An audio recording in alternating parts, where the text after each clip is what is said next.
வணக்கம். இது பரிதி ஊடகத்தின் காலை நேர பிரதான செய்திகள். முதலில் தலைப்புச் செய்திகள்.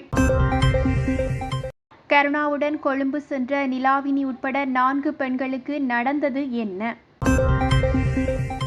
முன்னாள் அமைச்சர் ஒருவரின் மோசடி குறித்த விசாரணை விரைவில். ஈஸ்டர் தாக்குதல் விசாரணை, சிலர் விரைவில் சிறைக்குள். யுத்தம் நடந்த மண்ணில் புதைகுதிகள் இருக்கத்தான் செய்யும், உதய கம்மன்பில தகவல். இடது பக்கம் சிக்னல் போட்டு வலது பக்கமாக நாட்டை அழிக்கும் அரசாங்கம், சஜித் பிரேமதாச சுட்டிக்காட்டு. பொது போக்குவரத்தில் பெண்களுக்கு அதிகரித்து வரும் பாலியல் துன்புறுத்தல்கள். இலங்கையில் பிறப்பு சான்றிதழில் ஏற்படவுள்ள மாற்றம், இனி எந்த தகவலும் தேவையில்லை. இனி தொடர்பான விரிவான செய்திகள்.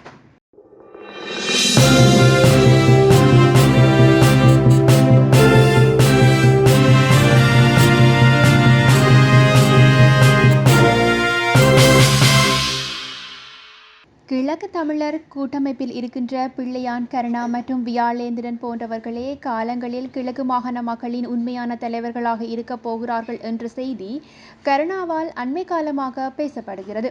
ஆனால் பிள்ளையான் சிறையில் இருக்கிறார், வியாழேந்திரனை ஊடக பரப்புகளில் காண முடியவில்லை, அவர் இப்போது இலங்கையில் இல்லை என்ற தகவலும் கூறப்படுகிறது. கிழக்கு தமிழர் கூட்டமைப்பு தான் கிழக்கு தமிழர்களை காப்பாற்றப் போகின்றது என்ற செய்தியானது கிழக்கு மாகாணத்தில் பேசு பொருளாகி வருகின்றமையும் குறிப்பிடத்தக்கதாகும். இது தொடர்பாக மேலதிக தகவல்களையும் கருணாவுடன் கொழும்பு சென்ற நிலாவினி உட்பட 4 பெண்களுக்கு என்ன நடந்தது என்பது குறித்து எந்தவிதமான தகவல்களும் வெளியிடப்படவில்லை எனவும் தெரிவிக்கப்பட்டுள்ளது. கடந்த 2019ஆம் ஆண்டு உயிரிழந்த முன்னாள் அமைச்சர் சாலிந்த திசாநாயக்கவின் காணி மோசடியொன்று குறித்த விவகாரம் விரைவில் விசாரணைக்கு உட்படுத்தப்பட உள்ளது. முன்னாள் அமைச்சர் சாலிந்த திசாநாயக்க சந்திரிகாவின் ஆட்சியின் போது காணி அபிவிருத்தி பிரதி அமைச்சராக செயற்பட்டிருந்தார். அக்காலகட்டத்தில் அவர் தன் மனைவி தலைவியாக இருந்த விவசாயிகள் கூட்டுறவு அமைப்பொன்றுக்கு அரசாங்கத்தில் 76 ஏக்கர் காணியை நீண்டகால குத்தகைக்கும் வழங்கியிருந்தார்.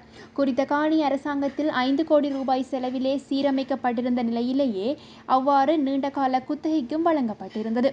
எனினும் குத்தகைக்கு வழங்கப்பட்டதில் ஆரம்பத்தில் இருந்து இதுவரை குறித்த விவசாய கூட்டுறவு அமைப்பின் மூலமாக அரசாங்கத்திற்கு 1% குத்தகை தொகையாக செலுத்தப்படவில்லை. இது தொடர்பாக லஞ்சம் மற்றும் ஊழல் மோசடிகள் தடுப்பு ஆணைக்குழுவின் முறைப்பாடு செய்தி விசாரணைகளை முன்னெடுக்க உள்ளதாகவும் நீர்ப்பாசன பிரதி அமைச்சர் சுசில் ரணசிங்க தெரிவித்துள்ளார். குறித்த காணி விவகாரத்தின் தொடர்புடைய சாலிந்தவின் மனைவி மஞ்சுளா திசாநாயக்க கடந்த கோட்டாபாய தலைமையிலான ஆட்சியின் போது குருநாகல் மாவட்ட நாடாளுமன்ற உறுப்பினராக பதவி வகித்திருந்தமையும் குறிப்பிடத்தக்கது. உயிர்த்த ஞாயிறு தின விசாரணைகளின் பிரகாரம் எதிர்காலத்தில் சிலர் கைது செய்யப்படலாம் என அமைச்சர் நலிந்த திசாநாயக்க தெரிவித்துள்ளார். உயிர்த்த ஞாயிறு தின தாக்குதல் தொடர்பாக விசாரணைகளை எந்த மட்டத்தில் உள்ளன எனவும் அமைச்சர் நலிந்தவிடம் வினாவிய போது அவர் இந்த தகவலை குறிப்பிட்டுள்ளார்.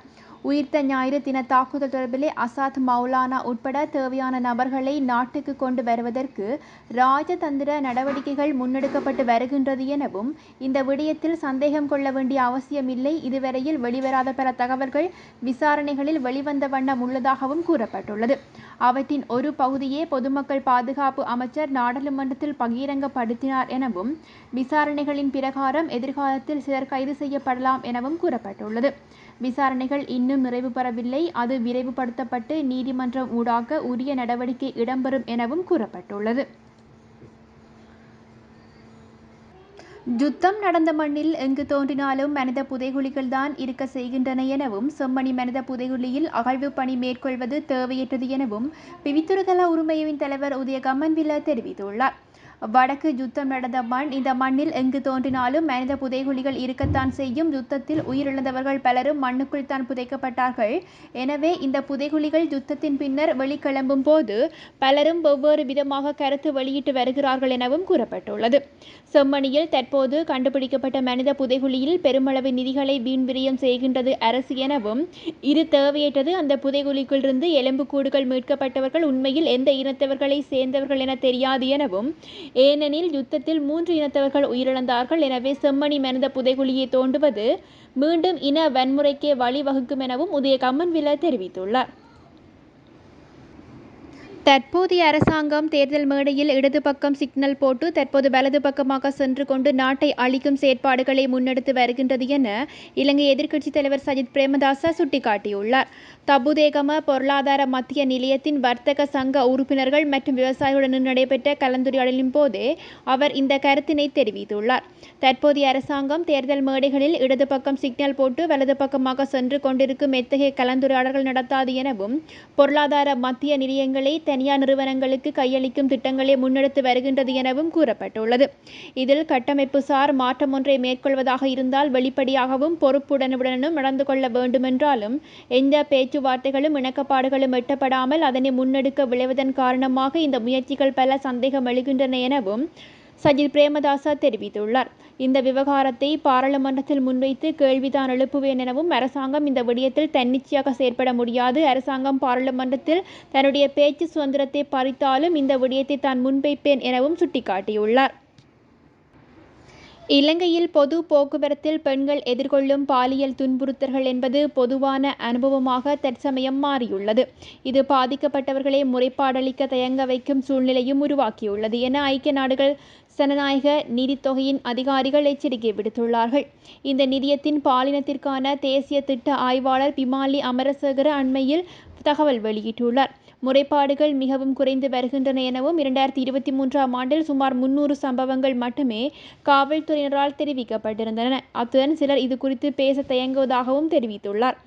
ஐக்கிய நாடுகள் சனத்தொகை நிதியம் நடத்திய ஆய்வின்படி பொது போக்குவரத்தில் பயணிக்கும் பெண்களில் 90% அதிகமானோர் துன்புறுத்தல்களை அனுபவித்து வருவதாகவும் துன்புறுத்தலில் ஆண்களும் பாதிக்கப்படுகின்றார்கள், ஆனால் அந்த எண்ணிக்கை குறைவாக உள்ளது, பெண்கள் பயணத்திலேயே துன்புறுத்தலை சந்திக்கின்றார்கள் என்பதனாலேயே அவர்கள் வேலைக்கு செல்வதில் தயக்கம் ஏற்படுகின்றது எனவும் சுட்டிக்காட்டியுள்ளார்.